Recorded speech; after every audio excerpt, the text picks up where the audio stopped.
पुरुष माझ पनि ओपिडीमा आउने अनेकौं बिरामीहरूले चाहिँ एउटा कमन प्रश्न सोध्ने गर्नुहुन्छ कि सर मेरो वीर्यको क्वालिटी राम्रो गर्नको लागि चाहिँ के कुराहरुमा ध्यान दिनुपर्ने कुरा हो त। वीर्यको क्वालिटी अवश्य राम्रो गर्न सकिन्छ, यसका धेरै उपायहरू नै हुन्छन् र यो एक गरेर धेरै कुराहरुमा यदि राम्ररी ध्यान दिनु हो भने वीर्यको क्वालिटी राम्रो हुन्छ र एउटा स्वस्थ बच्चा राम्रो तरिकाले नेचुरल विधिबाटै जन्मिने सम्भावना चाहिँ बढेर आउँछ। पहिलो कुरा सबभन्दा ठूलो कुरा त वीर्यको जुन क्वालिटीको सबभन्दा ठूलो दुश्मन भनेको तपाईको वजन हो। वजन कम गर्नुस्। वजन कम गर्न एकदमै जरुरी हुन्छ। वजन भनेको तपाईको एकदम मोटो बिरामीहरुकोमा चाहिँ फ्याटी टिस्यु एकदमै बढी हुन्छ र त्यो फ्याटी टिस्युमा खासमा के हुन्छ भन्दाखेरि पुरुषमा जुन एक किसिमको जुन पुरुषत्व देखाउने टेस्टोस्टेरोन हार्मोन हुन्छ नि, त्यो हार्मोनको चाहिँ फिमेल पार्ट चाहिँ त्यो बोसोमा चाहिँ कन्भर्ट हुने हो र तपाईसँग जति धेरै बोसो छ त्यति नै तपाईकोमा फिमेल तत्व बढी देखिन्छ। यो कुरा चाहिँ ध्यान दिनुपर्ने हुन्छ। अर्को कुरा खानपान जुन हुन्छ नि, सन्तुलित खानेकुराहरू खानुपर्ने हुन्छ। सन्तुलित खानेकुराहरूमा भनेको नर्मल दाल भात तरकारी सागसब्जी फलफूल दही दूधहरू खानेकुरा हो। माछा मासुहरू एउटा लेभलमा सेवन गर्न सकिन्छ। खानै नपर्ने कुराहरू र खान नहुने कुराहरू जुनमा अलिकति ध्यान दिनुपर्छ नि, त्यो भनेको तारेको कुराहरू, बजारको रेस्टुरेन्ट्सको खानेकुराहरू, जस्तो तेल धेरै भएको खानेकुरा, नुन चिनी मैदा यस्तो भएको खानेकुराहरू चाहिँ अलिकति कम गर्नुपर्छ। रातो मासुहरू कम गर्नुपर्छ, सेकुवाहरू कम गर्नुपर्छ, यस ध्यान दिनुपर्ने। स्मोकिङ त एकदमै यसको सबभन्दा ठूलो दुश्मनहरू मध्ये एउटा चाहिँ दुश्मन हो। स्मोकिङले शरीरमा चाहिँ अक्सिडेन्ट्स पैदा गर्दछ र त्यो अक्सिडेन्ट्सले चाहिँ स्पर्मको क्वालिटीले चाहिँ घटाउँछ। स्पर्मको क्वालिटी घटेपछि बच्चा कसरी हुन्छ अन्त। अल्कोहल सेवन कम गर्नुपर्ने हुन्छ। अल्कोहलले पनि डाइरेक्ट इम्प्याक्ट नै राख्दछ।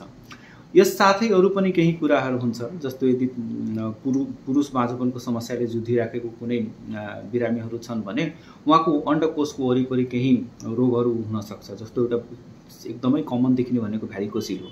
भ्यारिकोसिलले अण्डकोष वरिपरिको तापक्रम चाहिँ बढाइदिन्छ। अण्डकोष वरिपरिको तापक्रम बढ्यो भने चाहिँ वीर्यको क्वालिटी चाहिँ कम हुने, वीर्यको जुन एउटा राम्रो गुण हुन्छ त्यो घटेर जाने गर्दछ। तसर्थ यदि भ्यारिकोसिलको समस्या छ, पुरुषको माझपनको समस्यासँग यदि जुधिराख्नु भएको छ भने भ्यारिकोसिलको अपरेसन चाहिँ माइक्रो सर्जिकल विधिबाट चाहिँ हामी गर्छौं। त्यो चाहिँ गर्नुपर्ने जरुरी देखिन्छ। साथै यदि उच्च तापक्रममा यदि काम गर्ने यदि तपाईको काम छ, शैली छ भने त्यसलाई चाहिँ कमसे कम बच्चा जुन प्लानिङ गरिराख्नु भएको छ त्यो समयमा 1-2 वर्षको लागि चाहिँ तपाईले अलिकति त्यसलाई परिवर्तन गर्नुपर्ने देखिन्छ। जस्तो त्यो उच्च तापक्रममा देखिने पुरुषहरुको काम भन्नाले ड्राइभिङ भयो। ड्राइभिङ भनेको ठ्याक्क त्यो मेसिनमाथि बसेरै काम गरेको देखिन्छ र अण्डकोष वरिपरि चाहिँ टेम्परेचर एकदमै बढेर आउँछ। अर्को भनेको कुकहरु, सेफहरु जुन दिनभरि किचनमा काम गर्नुहुन्छ, त्यहाँ वरिपरिको तापक्रम एकदमै बढेर जान्छन्। सो यस्ता धेरै प्रोफेसनहरु हुन्छ जसमा चाहिँ अण्डकोष चाहिने भन्दा बढी तापक्रममा एक्सपोज हुन्छन् र त्यसले गर्दा वीर्यको क्वालिटी चाहिँ घटेर आउने गर्दछन्। सो यस्ता केही कुराहरू हुन्छन् जुन कुरामा ध्यान दिनुपर्ने हुन्छ। अर्को कस्तो कुराहरू हुन्छ, जस्तो पुरुष माझपनको लागि समस्याले जुधिराखेको बिरामीहरूले चाहिँ कहिलेकाहीँ औषधि सेवन गर्दाहरू पनि एकदमै ध्यान दिनुपर्ने हुन्छ। जस्तो अननेसेसरी तरिकाले विभिन्न किसिमको स्टेरोइड जन्य दबाईहरू लिइराखेको छ, प्रोटिन पाउडर्सहरू लिइराखेको छ भने त्यसलाई चाहिँ बन्द गर्नुपर्छ। एकदमै चिकित्सकको चाहिँ सल्लाह लिन जरुरी हुन्छ। केही दबाईहरूले तपाईले राम्रो पनि गर्दछन्, जस्तो जिंक, भिटामिन सी यस्ता सप्लिमेन्ट्सहरू, एन्टिअक्सिडेन्ट्सको सप्लिमेन्ट्सहरूले चाहिँ वीर्यको क्वालिटीलाई चाहिँ राम्रो बनाउँदै जाने गर्दछन्। सो तसर्थ यस्ता कुराहरुमा चाहिँ ध्यान दिने एकदमै जरुरी हुन्छ। हस्त म doctor Anil Shah, urologist, fellow in एन्ड्रोलोजी।